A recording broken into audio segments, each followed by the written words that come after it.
লীগ নিষিদ্ধ না হলে ডক্টর ইউনূসের বিরুদ্ধে আবার রাজপথে নামবে। আওয়ামী লীগকে নিষিদ্ধ দাবিতে বিক্ষোভ সমাবেশ করছে বেসরকারি বিশ্ববিদ্যালয় বৈষম্য বিরোধী ছাত্র আন্দোলনের নেতাকর্মীরা।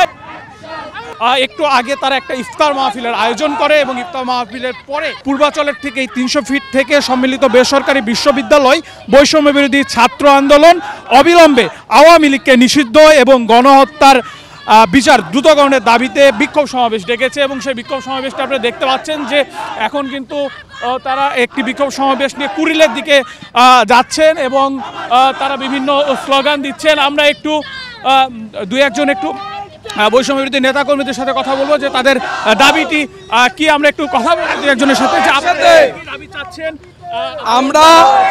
আমরা এই মুহূর্তে এক দফায় যেতে চাচ্ছি, আওয়ামী লীগকে নিষিদ্ধ করতে হবে এবং জুলাই আগস্টে যে গণহত্যা হয়েছে সেই গণহত্যার বিচার খুব দ্রুত করতে হবে। 300 ফিটে কিন্তু বিক্ষোভ সমাবেশটি করছেন। আমরা একটু দুই একজনের সাথে কথা বলবো। আপনাদের আওয়ামী লীগ নিষিদ্ধের দাবিতে এই আমরা জানান দিতে চাই, আওয়ামী লীগ নিষিদ্ধের দাবিতে আমরা সারা বাংলাদেশ সবসময় এক আছি এবং এক থাকবো।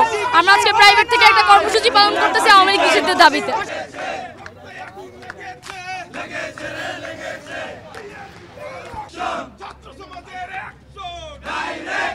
চালো রে চালো, আগুন জ্বালো, ফাঁসিবাদের গদিতে আগুন জ্বালো একসাথে, আওয়ামী লীগের গদিতে আগুন জ্বালো একসাথে, সংগ্রাম আপোষটা সংগ্রাম, সংগ্রাম সংগ্রাম।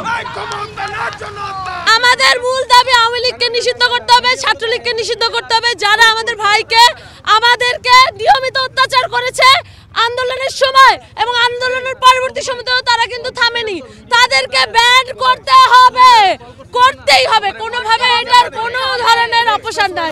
এই আওয়ামী লীগ নিষিদ্ধ না হলে, গণহত্যাকারী হাসিনাকে বিচার না হলে বাংলাদেশের মানুষ ডক্টর ইউনূসের বিরুদ্ধে আবার রাজপথে নামবে।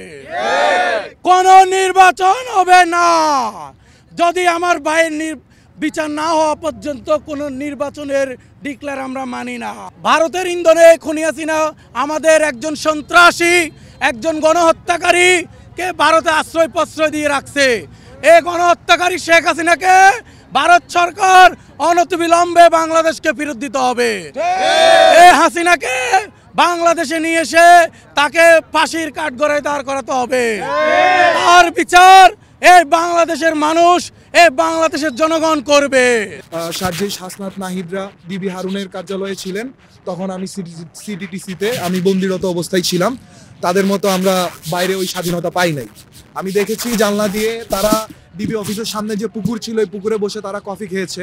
তাদেরকে ভাবনা চিন্তা করার জন্য তাদেরকে ওই সময় সুযোগ দেওয়া হয়েছিল, আমাদেরকে ওই সময় সুযোগটাও দেওয়া হয়নি। তাহলে আমার প্রশ্ন, আপনারা কি আমাদের রক্তের উপরে বেইমানি করে এই আওয়ামী লীগকে আবার পুনর্বাসন করতে চান? আপনারা কি 1975 পরবর্তী সময়ে আওয়ামী লীগ কয়বার এই দেশের মধ্যে সুযোগ সুবিধা পেয়েছে আপনারা ভুলে গিয়েছেন? 3 বার তাদেরকে সুযোগ দেওয়া হয়েছে। শহীদ প্রেসিডেন্ট জিয়াউর রহমান প্রথমবার সুযোগ দিয়েছিলেন, ওনার ওই সুযোগের কি করতে হয়েছে? ওনার জীবনটা দিতে হয়েছে। এর পরবর্তী সময়ে এরশাদকে দেখেছি আমরা, স্বৈরাচারী শাসক, তিনিও করেছেন, তার ক্ষেত্রেও সেম জিনিসটাই হয়েছে। তাকে এক প্রকার তার দল আজকে একটা কানাখোরার দলে পরিণত হয়েছে। আপনি এর পরবর্তী সময়ে বাংলাদেশ জামায়াত ইসলামী তাদেরকে 3 বছর তাদের সাথে ঐক্যবদ্ধ ছিল, ঠিক কিনা? আপনি দেখুন এর পরবর্তী 16 বছর জামাত বিএনপিকে এক প্রকার জঙ্গি সংগঠন হিসাবে তারা আখ্যা দিয়ে দেয়। কোনোভাবে যদি একটা মানুষ জামাত অথবা শিবির হয় তাহলে সে মানুষ হিসেবে তার পরিচয় হারিয়ে ফেলেছে গত 15 বছরে। আর আপনারা ওইসব নরপশুদের আপনারা আবার নতুন করে রাজনীতি করার সুযোগ করে দিচ্ছেন। জুলাই মাসে আমাকে অ্যারেস্ট করিয়ে দেওয়া হয়েছে। কারা অ্যারেস্ট করিয়ে দিয়েছে? ছাত্রলীগের নেতারা। তারা আমাকে রাস্তায় বাধা দিয়ে আটকিয়ে রেখে তারপর আমাকে পুলিশের কাছে ধরিয়ে দিয়েছে। তারা নিজেরা পুলিশ কল করে পুলিশদেরকে হুমকি দিয়ে আমাকে ধরিয়ে দিয়েছে। সেটার বিচারও এখনো তো পাইনি। তারপরে কিছুদিন আগে আমি দেখলাম, আমাদের তনু হত্যা দিবস গিয়েছে, কিন্তু সেই তনু হত্যা এত বছর হওয়ার পরও এখনো কেন বিচার পাইনি? আমাদের এই বাংলাদেশে এখন ধর্ষকের যেসব দিন দিন বেড়ে চলছে ওগুলারও কোনো বিচার আমরা পাচ্ছি না। তাই আমি শুধু একটাই কথা বলবো, এইভাবে এই যে পুলিশ, তারপরে পুলিশ আমাদের সাধারণ শিক্ষার্থীর উপর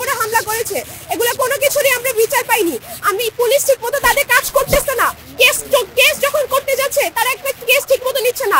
ধর্ষণের কেস হলে তারা ওই কেস সাথে সাথে নিচ্ছে না এক একটা থানায়, কেন নিচ্ছে না? তাই আমার দাবি প্রত্যেকটা বাংলাদেশের বিচার ব্যবস্থা থেকে শুরু করে